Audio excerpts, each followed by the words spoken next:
வணக்கம் நேர்களே, தஞ்சாவூர் சமையல் சந்தோஷினி. வாங்க சோப்பு பேஸ்ட் எடுத்துருக்கோம் பாருங்க. சோப்பு செய்யறதுக்கு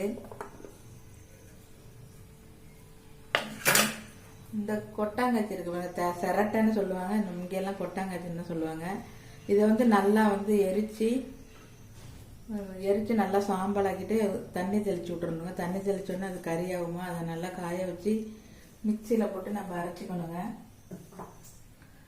இந்த அளவுக்கு நைஸாக நல்லா பவுடர் பண்ணுற அளவுக்கு நல்லா அரைச்சிக்கணும். இதை அரைச்சி பவுடர் பண்ணி நல்லா சளிச்சு இதில் சளிச்சு வச்சுக்கணுங்க.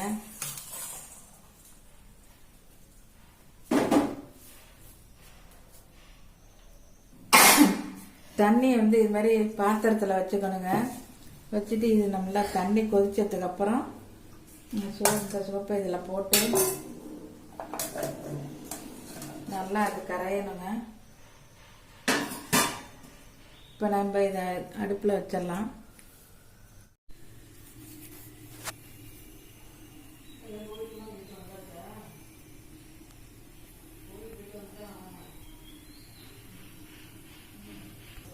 இப்போ எண்ணெய் செட்டில் தண்ணி போட்டாச்சுங்க. நல்லா தண்ணி கொதிச்சோன்னா நம்ம இதை வைக்க வேண்டியதாங்க. தண்ணி கொதிச்சிட்டு அது நல்லா மெல்ட் ஆகட்டும்.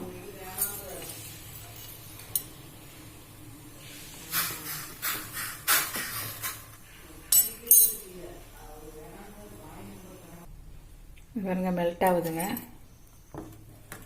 நம்ம வீட்டிலே சோப்பு தயார் பண்ணலாம், நம்ம வீட்டுக்கு வச்சுக்கலாங்க.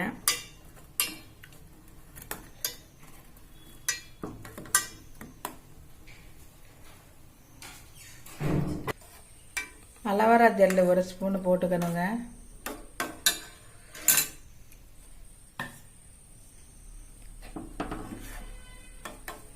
தேங்காய் எண்ணெய் 1 ஸ்பூன் ஊற்றிக்கணுங்க.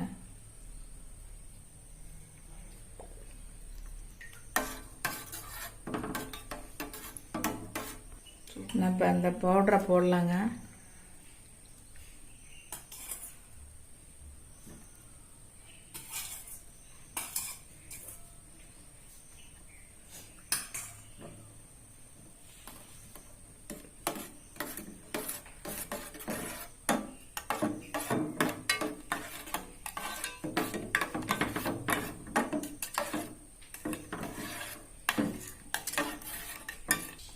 அவ்வளவுதாங்க, ஸ்டவ் ஆஃப் பண்ணியாச்சுங்க.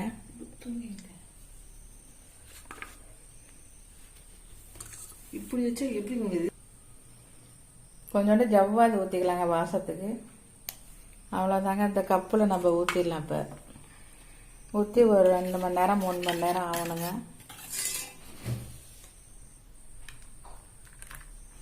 சின்னதாக ஊற்று இன்னொன்று தடவை.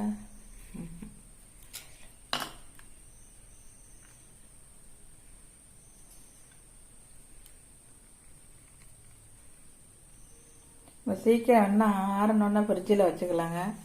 இல்லாட்டி நம்ம இதை எப்படி வச்சுட்டு காலையில் எடுக்கலாம் சோப்பு. இப்போ நம்ம இந்த சோப்பு நம்ம ஊற்றி வச்சோம்லாங்க கப்பில், அது 2 மணி நேரம் இருக்குங்க அது ஊற்றி. இப்போ இந்த வந்துருச்சு பாருங்க சோப்பு.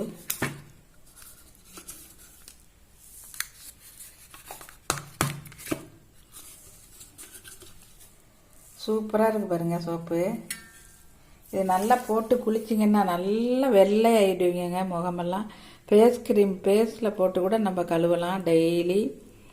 உடம்புக்கும் நல்லா போட்டு தேய்ச்சி குளிக்கலாம், நல்லா வெள்ளை ஆகிடுவீங்க. போட்டு பாருங்கள். இந்த வீடியோ பிடிச்சிருந்தா லைக் பண்ணுங்கள், ஷேர் பண்ணுங்கள், சப்ஸ்கிரைப் பண்ணுங்கள். வாழ்க வளமுடன்.